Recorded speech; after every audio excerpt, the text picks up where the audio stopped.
Reproduction in plants. Some plants produce new plants from parts other than seeds.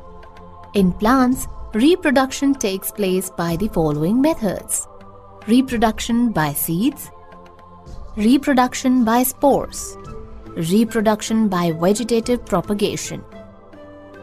Reproduction by seeds. Most of the plants bear flowers. Once the flowers bloom, their petals fall after drying and the flowers turn into small fruits. These fruits grow big in size.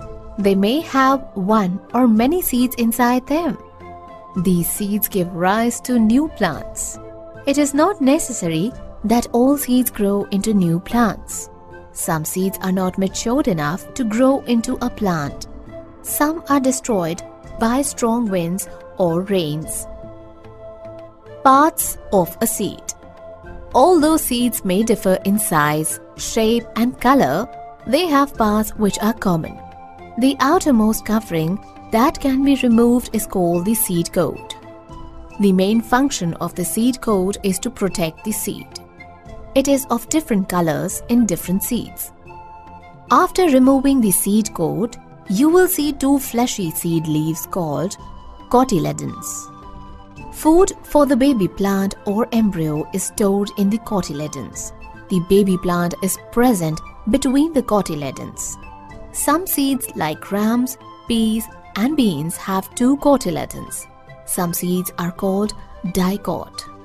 Some seeds like wheat, maize, and rice have a single cotyledon. Such seeds are called monocots. Germination of a seed. When a seed gets favorable conditions, it grows into a baby plant called seedling.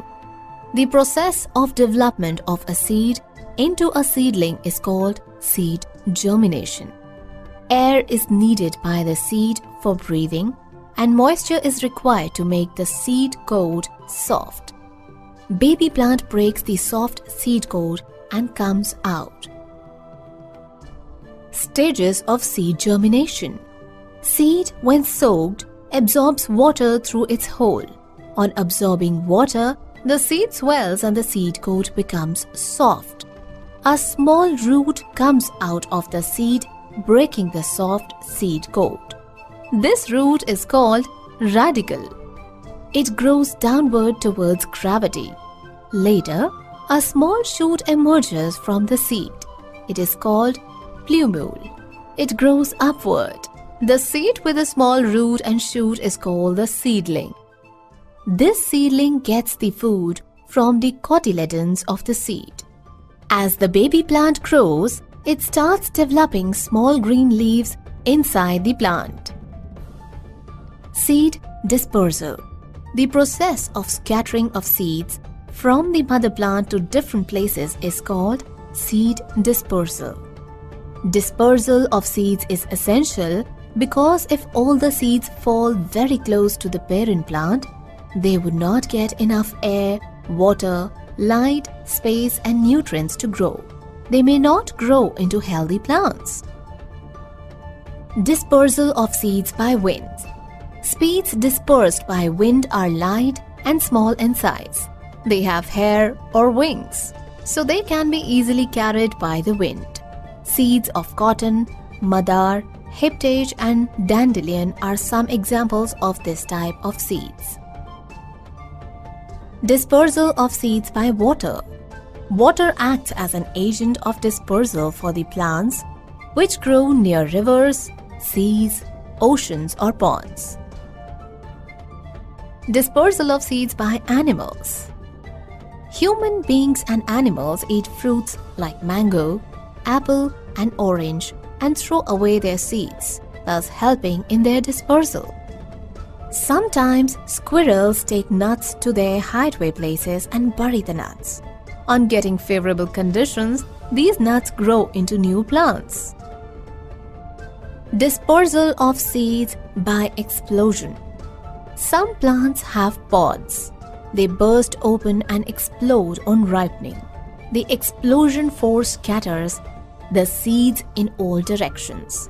Pea, ladyfinger, and tamarind are some examples of these types of plants.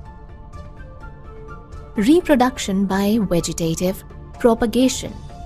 Besides seeds, new plants also grow from different parts of plant like roots, stem and leaves. It is called vegetative propagation. Reproduction by roots. Roots like carrots, beetroot, radish and turnip can produce new plants. Carrots and sweet potatoes are some plants that store food in their roots. When these roots are planted in the soil, they give rise to new plants. Reproduction by stem. Onion, potato, ginger, etc. are underground stems. They have buds called eyes from which new plants can grow. Any part of a potato having a bud can grow into a new plant on getting suitable conditions. Some plants like rose and jasmine can be grown by planting a piece of a mature stem which has a bud on it. Reproduction by leaves. Some leaves have buds on their margins. These buds grow into new plants. Bryophyllum and begonia reproduce in this manner. Reproduction by spores. Some plants do not produce flowers. They reproduce through spores. These spores are round, small and light. They can be dispersed easily in different directions, giving rise to new plants. We can see spores in fungi like mushrooms and molds. In ferns, special structures called sori carry spores. Sori are present on the leaves. Crops. Plants of the same kind grown on a large scale at a particular place during a particular time are called a crop. Growing crops in the fields by farmers is called cultivation.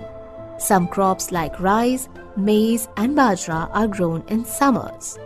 They are called kharif crops.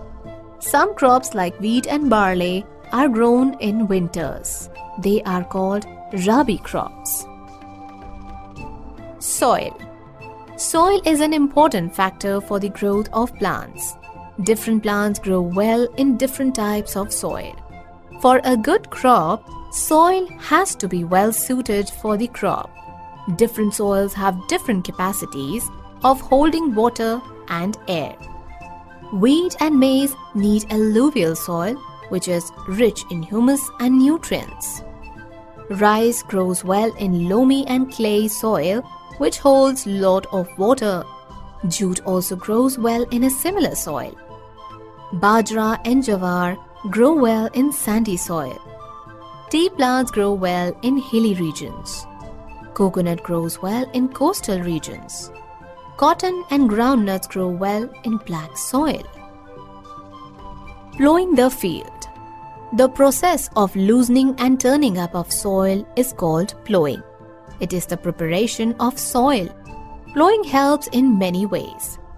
It turns over the soil and brings the fresh nutrients to the upper layer. It helps to uproot unwanted plants, weeds growing in the field. It aerates the soil and allows it to hold moisture. It allows root to penetrate deeper into the soil, thus holding the plant firmly. Sowing the seeds. Sowing is the process of planting healthy seeds in the soil. Addition of manure and fertilizers. Fertilizers are mixed in the soil to make it more fertile and rich in nutrients. This increases production.